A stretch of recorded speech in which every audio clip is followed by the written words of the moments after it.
Just going to Hello. We were just talking and it went on live. So, hello. Hope everyone's okay. How is everyone doing? No, hold on. Just go very carefully. Yeah, I'm on the broken chair. It's Wednesday, the 28th of March. It's 8 o'clock. I'm Alan Braithwaite. This is Emily Braithwaite. And this is Ask an Expert live. Washing machine's finished. Washing machine in the outside bride. Oh my days, lots of things going on my phone. We nearly didn't even get on live. The tech failed. The Yes. internet went down. It did. I had to go and reset all the routers and everything like that. It's okay though, because if it all fails and it all goes to pot, what we can do is put a Wi-Fi hotspot on one of our phones. We can. No one cares about that sort of thing. They do care if we disappear. This is not the highlight of everyone's week. Yeah. You don't have to put a Wi-Fi hotspot on a phone. You could just use the phone and connect. So we wouldn't actually need to tether. I have a background in technology. I love this rubbish. So anyhow, while we're waiting for a few more people to pop on. I was in a group this week and we were discussing the phrase "pop on." Well, when you say "pop on," I think of Mrs. Popoff from Rent-A-Ghost, but that's probably my age. So this week, we did some. I did some filming. You set the cameras up and walked away. With Hi Hannah, the lovely people from Anywhere Gin and / Anywhere Deck Chairs. And we need to say this is not a paid advert. This is definitely not. This However, is just the a lovely people gin. at Anywhere Gin, knowing that I'm a bit of a gin drinker, left me some samples to try this week. Oh, life's hard, isn't it, when you get to drink gin?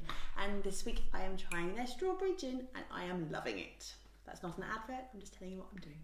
Yes, no, it's good.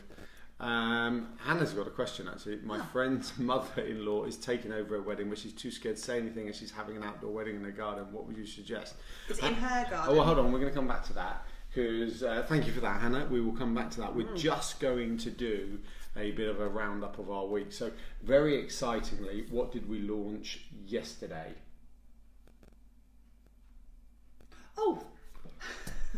You wouldn't think we actually planned a little bit for these chats, would you? I didn't chat at all. Plan at all. We did. We sat there. It's 2 minutes to 8. Sit down. Yeah. Yesterday, we launched, and you may have seen it if you're in this group and you were looking through our pages as well. We launched a product. We're actually launching 2 products, as well as all the lovely free content that we put in here with the blog, with the chats, with the discussion, all of that. We have put together a couple of things that may be of interest to some of you in here, and I do appreciate that a lot of you in this group are in varying stages of your wedding planning. Some of you may have only just got engaged, some of you might be getting married in weeks, months, whenever.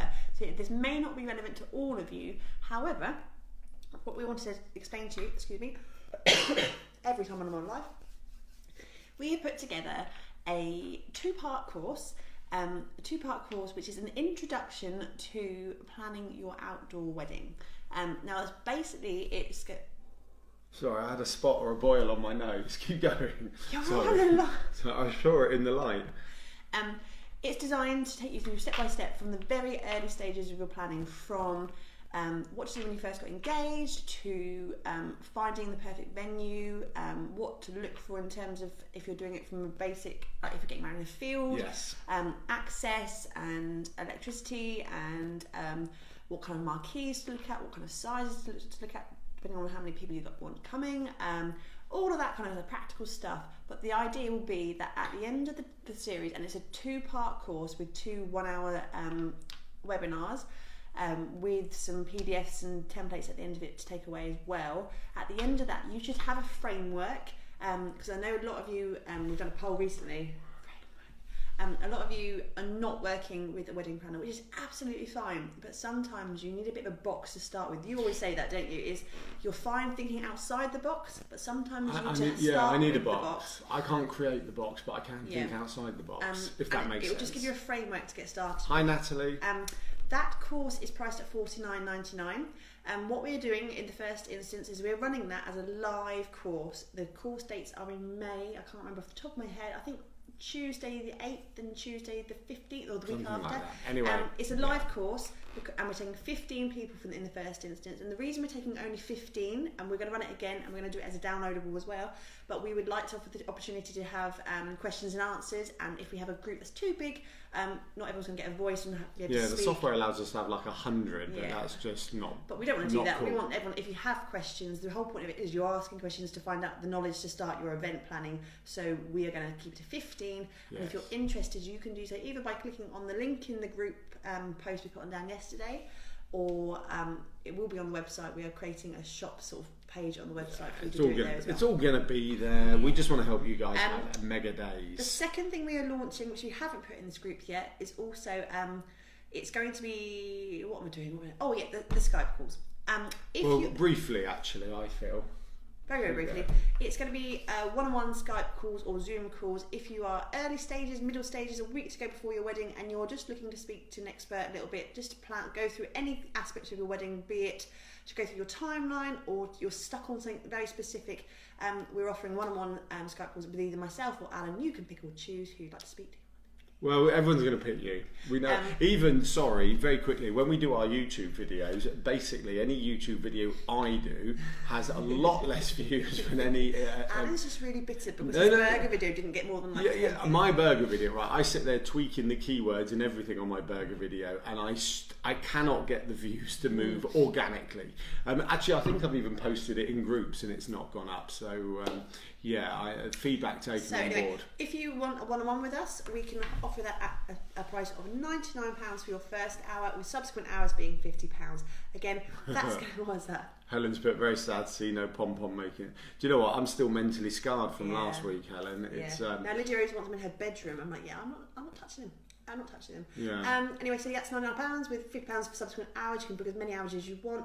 Obviously, you don't have to do any of that at all. Everything on this group will remain free. Yeah, absolutely. Will remain free. You can just use as much of that as you want. Asking experts free. Always going to be free. Always going to be free. But there are two options if you're looking for something a little bit more than what we're offering on this group. And there are your two options at the moment. Right. Anyhow, back to Ask an Expert. Sales pitch over. Right. So we start with toilets. Start with toilet. Yeah, so we're going to do a quick question. So we have a question from Hannah here in the feed that we'll come back to. Guys, is this working? I'm getting errors on my computer. So is this working? Can you give some thumbs up, likes or whatever? Because I can't see. But we've got a question from Hannah. Natalie says hi, and Helen, yes, we know. But we're going to do, there was a toilet question in the group this week. They were after for some composting toilets, and general, we got a lot. Perfect. Thanks. There's not many watchers, so that's quite a high percentage. 33%. Yeah, 33%. Thank you. So yeah, there was. We can't. I don't know. Basically, it's general toilet. Somebody getting married in their garden. Yes. And they were toying with either, or they don't want to have everyone traipsing through up their stairs to their one toilet in their bathroom.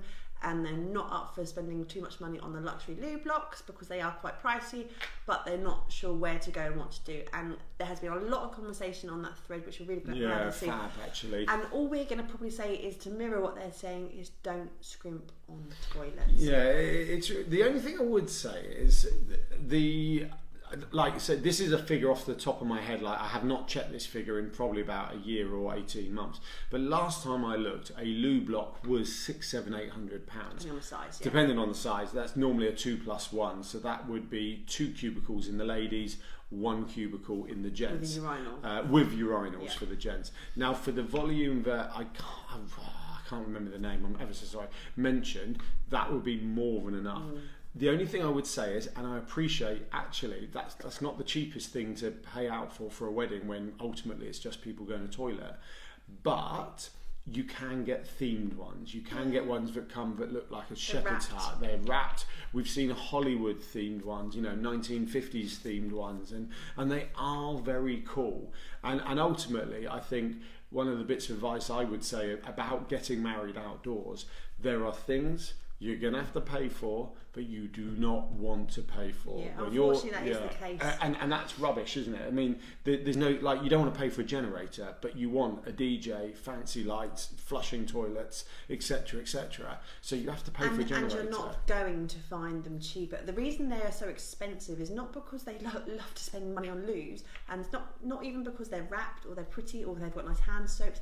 It's because of the cost of emptying, and that is a static fee. You know that they can't change that fee. You know, it's the government set when you're getting rid of human waste and stuff. That is a set fee, so it cannot be much cheaper than what they're offering. Apart from the fact you do get some fancier ones. Obviously, you do get the ones that have lovely towelettes and stuff and all that kind of stuff. Yeah. But someone put this on the thread, and I would mirror that. Keep saying mirror it. Find ways in your budget to find that money to do it. You know, as someone said, your favours could be X amount of money. Cut back on something, because ultimately, if you've got more than 80 guests coming in and you've got your house, that's one toilet for 80 people. That's just not sustainable. Well, there is an element of, I mean, I always assume all men are like my friends.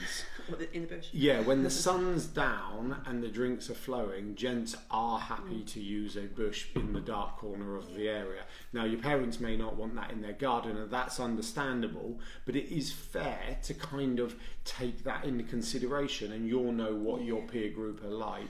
And true, Hannah, nobody likes a festival toilet. Yeah, it's very true. The thing with festival toilets is that, yes, they look like festival toilets. And yes, hold on. We're talking about a specific drop toilet. Oh no, I'm thinking about the ones that, you know, like you get just the plastic boxes. Like that's a portaloo. Oh, portaloo. Portaloos, right? Even though people think they're manky as well, and at the end of a weekend when you've gone camping to a festival as well, they can be grotty. People mist around the edges. You're only going to have that for one day, and you've got to remember that between. I'm only giving. I'm trying to find the bride specifically said bride to be Shell Mary Rose Lyons. She specifically said she didn't want those plastic portaloos. But this is for other people who might. Yeah, that's true. That's true. Is you're only having that for one day. It's not an entire weekend. If you're getting married from 3, you know, it's an afternoon, evening kind of affair. That's not going to be a lot of use for the entire weekend, like some festival toilets might get to, and they get grotty. So, yes, they're not as pretty, but they are a consideration as well, and I wouldn't discount them, especially if you're in a back garden, depending on your access, because you've got to be able to get them to your back garden. You may have a wide gate to get through. Some people forget that, and they think, how am I going to get a trailer into my garden? So you need to think about all the possibilities as well. It is a bit of a... I have a festival loo story that I will save for another time, from 1998 when I was at Glastonbury. And I will say that was one of the rainy, muddy years, if anyone, 97, 98, really rainy, muddy. But we'll save them for another time. Anyway, let's go back to Hannah's question. I've been trying to jump round actually here. It's the tech is not working its best today. That's very antisocial. So. Yes, so Hannah says, yes, Hannah, yes, absolutely. My friend's mother-in-law, to be, I presume, is taking over her wedding, but she's too scared to say everything as she's having an outdoor wedding in her garden. What we said. Now, this is interesting. We've covered parents and in-law to be before. It's tricky. It is tricky, isn't it? And I know of some brides who have been going through themselves as well, who will remain nameless. Yeah, because there is a traditional element, isn't there? There is the traditional aspect that the father and mother of the bride may be paying for a large amount of the wedding. And we know of weddings where, because they were paying, they invited X amount of their guests, which included, the one I'm specifically thinking of included the dad's boss from work, you know, which probably the daughter had never met before. It is an absolute minefield, parents. The only thing I'm a clear communicator. I mean, contrary to any popular beliefs, I'm an absolutely clear communicator. I believe in sitting down, delivering what's going on, and kind of trying to reach a compromise to get by it. There's always going to be an exception. It's difficult with mother-in-laws, though. Well, yeah, my mother-in-law's a dragon. You should meet her. She's all right. When you think about people in the wedding party, you've got the father of the bride, he has a role. The mother of the bride, she has a role. She's a focus in that. If you're going to a church or anything like that, she walks down. Everyone goes, "Oh my goodness, look at her hat! It's amazing!" And they look at the mother of the bride as an outfit, and they go, "Ooh ah!"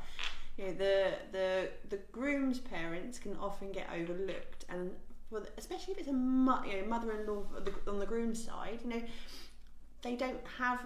I don't know if she's got brothers or sisters or anything like that, but ultimately that could be the only chance she gets to be part of the girly side of getting married. And I've had friends have to deal with mother-in-laws who want to come to all the dress fittings and do this and do X, Y, Z, and it's really awkward because ultimately some things are personal to a girl and their own mum, and sometimes you've got to think, but ultimately they're just doing it to get involved because they want to get involved. It is one of those tricky ones, isn't it, where it's all about love and being involved and niceties at the end of the day.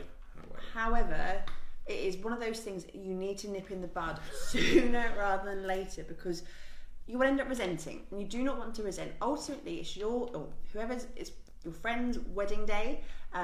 They're going to hopefully only do this once. You're going to have a vision for what you want. It could be very different to what parents always think, and as we said in the previous video, it's all about, and as a communication, making sure that your ideas are heard, they're presented, and you don't deviate from what you want. There might be some compromises, and unfortunately if it's in your friend's mum's garden, or in the mum's garden, they get a little bit more, they think they have more control over the event, but stand firm on your choices. Things like we had Chinese, but if the mother-in-law wanted Indian, we would never have gone, no, we'll have Indians, because that's what we want. But if she says, I don't mind a portaloo, you don't need a portaloo block or whatever, then really it's not worth an argument over. No. The other thing, I mean, you can give them, look, this is mind games at the end of the day, let's be brutally honest. So you could give them, and we're all clever, so some people are just going to realise it, and some of us are going, oh, that's lovely. Yeah.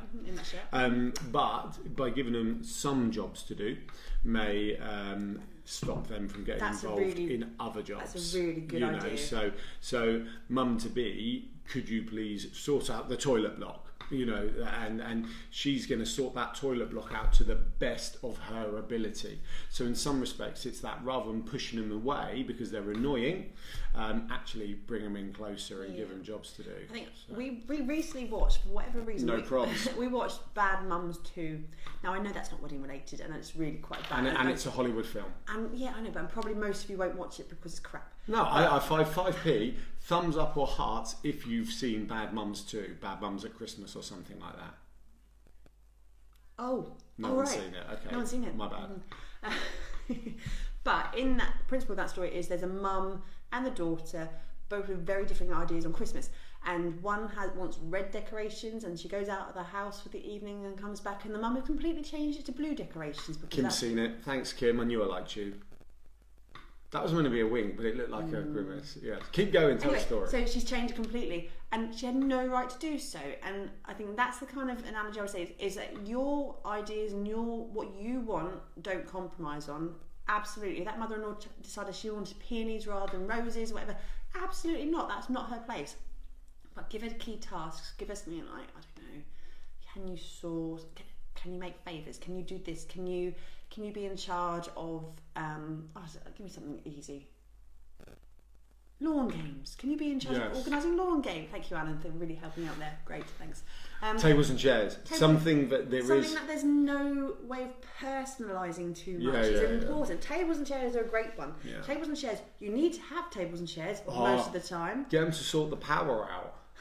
that power. Power's got an easy answer, but if you want it to be 100% correct, it's a little bit more complicated. I mean, if you want an easy answer, you just get a big generator and it solves it. Give her a clipboard. Yeah, give her a clipboard. Get her to arrange the not the evening entertainment. No. We went to one, and we didn't want. I heard from. Sorry, getting mixed up with my stories. They got there and she changed the band at last minute because she didn't like the style of band, and she picked a separate band, and they were Cossack dances. Do I know this? It was a Russian. Don't mention names. She'd organised Cossack dances, and the bride and groom were like, I think that's kind of cool though. they did not appreciate it. Yeah, that's true. We had like a rock pop band going, so I don't really wouldn't replace that for Cossack dancers. Anything else from anyone else? Anyway, yeah, sorry. If anyone's got a question, please drop it in. We've got Easter coming up. I'm off to the Lake District with Scouts for the 17th year in a row. Kim says, this worked for me. I nearly said MILF. My mother-in-law, was very distant during our planning and she didn't want to interfere. So we asked her to do our cake. She's a great baker and help with the flower arranging and work to treat. That's a great one. Exactly. Great one. And give them something, not nothing. Because if you can completely cut them out, they'll resent you. Yes. You'll resent them. Yes. It'll all be a bit bitter. Yes. She'll sit there and get drunk on the end of the table on the day and just be going, this is rubbish. Give her something of Got a thumbs up. Oh, good. Yeah. Give her some sort of responsibility that won't impact too much if it goes differently to what you want. That's absolutely fine. So anyway, you're off to the Lake District. I'm off to the Lake District for 17th year in a row. Probably my last one at Easter, if I'm honest. I am starting the Baylily season without Alan. Yes, our first job of the Our weekend, first job a of the year, season, and I'm not here. Alan is gallivanting. I do feel for you, actually. I genuinely would rather be here. You know I would, but I'm sort of semi-committed. But obviously you can back out of everything, but it wouldn't be easy. Not to back really out. trying to. No, not even vaguely. So it will be cool. And yes. I did some Facebook Lives today on Baylily and on some Instagram feeds about what I've talked about earlier about our courses and stuff. Wearing this jumper, which seems to be the most popular jumper ever. This item of clothing seems to be causing the most amount of engagement Which, today. as your husband, can I just say, for me, that's like one of her like skanky jumpers she wears in the evenings rather than one of her smart jumpers. And, I think it is great. No, it is fab. It is fab. You cannot. You're going to get Women's Solidarity coming up Ladies, now. So what would you wear? Flamingos? I've got flamingos on. Oh yeah, no, you haven't. What you mean? That flamingo? Pink flowers. That flamingo right there. But who knew wearing a flamingo field jumper would have so much conversation? Love. And you cannot fail to be happy when you're wearing flamingos. That is true. That is true. Right, come on then, let's finish off. So we'd like to thank all of you for coming online tonight. The numbers have been going up and down, so I don't really know how many we've had on. And when it said like 1 or 2 or 3, we actually had comments from more than 3. So no idea. Where can you save money on an outdoor wedding if it's getting too expensive? Easy. So I was going to save it for next week. No, we'll do it now because I'm we're over 20 minutes. Go. Sorry. Things that cost you the most money. We'll start with that, and then you can work out what you don't need. And it will depend. I will give you an example on a baseline field, nothing else in that field. You cannot compromise. And I appreciate that country gardens and that kind of stuff might have different boundaries and stuff, things you might already have in place. But when you get married, you're going to need to have. You know, you said this was going to be a quick answer. Go. Land hire. You can't get over that. That's going to be a cost. Some sort of temporary structure, be it TP, marquee, whatever, if you are... Thanks, Louise. Good. If you're braving the weather and you're not going to, that's up to you. But a marquee or structure will cost you the money. Electricity will cost you the money. A generator cannot be forgotten if you're in the middle of a field. Water supply, if you haven't got running water to that field, that's going to cost you money. You can't get away from that. Toilets you have to spend money on. Catering you need to spend money on, but you can be clever with your catering. You don't necessarily have to have 2 meals in the day. You can time your day. I would say think about your timings of your event. If you were really skint on a budget, don't have a 12 o'clock wedding, have a 3 o'clock wedding, because then you've got 3 hours less to fill of things. I would say... You can't say skint, you have to say on a budget. Keep going. If you're on a budget, skint. You end up skint at the end of the wedding. You do end up skint. So just roll with it. You don't need to have loads of fancy decorations, indoors, outdoors. You don't need to have the big love signs that everyone seems to have. They're nice, you don't need to have them. You don't need to this have is a bare live bare band. bones we're talking. You don't need to have a live band. There are other ways of having musical entertainment in the evening. You can do things on playlists. We did go to a wedding once where basically there used to be part of iTunes called iTunes DJ on the phone. It doesn't exist anymore. I think there's a variation of it, and literally we all chose what song was next from a limited amount. Yeah, and the thing I would say as well, and we've covered this on several of these already, people, when they are planning this large scale event and they think of it for years, and I say it's every single week. They have a Pinterest board in their head that they're literally trying to spill out onto an actual event. You do not need to have every single element of that Pinterest board on your field with your marquee. Unless you want to. Of course, if you want to, but you don't need to. We're talking about budgets here. Less is more. People don't need to be entertained to the second of the entire day, because how many weddings have you gone to where you've had yourself a drink, you're talking to Joe Bloggs there, you haven't seen them for years, you're walking over there, John Smith says that, and you have that time to feel yourself. You don't need to have games at this time, bouncy castle at this time, magician at this time, blah blah blah blah blah, X, Y. You don't need that. So get your basics covered. If you're on a budget, get your basics covered, get your head covered, get your feet, your face fed. Get a bar. Don't always do your own bar. Get a bar company to come in. A lot of bar companies these days will do free bar hire, and they'll just take money off the bar from bar sales. Yeah, they sort of you don't need to have. We've just had a point. Louise has said, and I'm amazed at quotes given by florists. Hard to keep the cost down, really. And you won't. I mean, a florist cost is a florist cost. Yeah. But if you wanted to do something different, so there was a post in the Outside Bride in the past week, I think, where they had gone, I'm trying to think of the word, they'd gone and got their own foliage and bits from the forest. They'd got some ivy and some holly and made some bits and bobs with that. So you're not going to be able to get a florist quote down, because a florist price is a florist price. Flower market. Go to your flower market. But if you want to do it yourself or want to source your own natural products, then you may be able to, adjust that price. One of my September brides is doing just foraging, that's the word, Charlotte. Charlotte, thank you. One of our September brides is doing just that. They're not doing anything. They're having burlap tables, and then they're literally going to go and they're on a campsite. They're going to go and get as much greenery as they can with a wheelbarrow on the day before. Yeah. And there's things you can do like that. You don't need to have loads of flowers, and floristry is expensive, because for us, I really wanted to have cornflowers, because cornflowers were in my mum's bouquet, and I really, really, really wanted cornflowers, but we got married in September. They're not, it depends on when they're growing, so they can be more expensive. I didn't want to scrimp on that. I wanted cornflowers. We got cornflowers, but there was a price to pay with that as well. Just think about what you're having with your flowers, what time of year you're getting married, what's going to be locally grown and what's going to be easy to source, and then try and make your bouquet around locally grown flowers that aren't having to be flown in from every other country.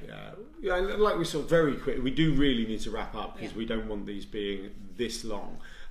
So Kim's she had a bride grow their own flowers with their mother. We did a wedding once in a back garden, and they timed the wedding to the flowers. In their beds. Yeah, in the beds they had tulips and all sorts. So, spring wedding. If you think about the end of March, we've got in our garden the blossom coming on the trees and some daffodils floating around. So actually, if you do have green-fingered parents or a green-fingered venue, then you could time it to what's actually there. Or don't have flowers. Flowers have something alternative to flowers. Yeah. Cool. Right. Okay. So that's it. We are going. So we have covered, for those who have just come on, we've covered budgeting, flowers, we've covered toilets, we've covered. There was a bit in the middle. Managing parents. Tricky one. No real answer. Just things to try. But that's it. So we'd like to thank you all very, very much for coming online today. Thank everyone for their positive comments about Emily's jumper in the lives on Baylily Bell Tents, Outside Bride, Facebook and Instagram.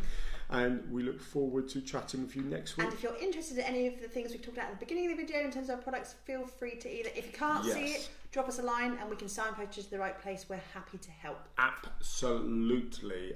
What was the last thing I was going to say? Obviously, always this goes on YouTube. Go and check out our YouTube channel, youtube.com/c/Baylily Bell Tents. You can watch all of these as well as in this group, and please subscribe. Click on the 3 dots over there and turn on notifications and everything else we're told when we Google how to do Facebook Lives really well. All right, thanks very much everyone. Good evening. Bye. You not turn it off.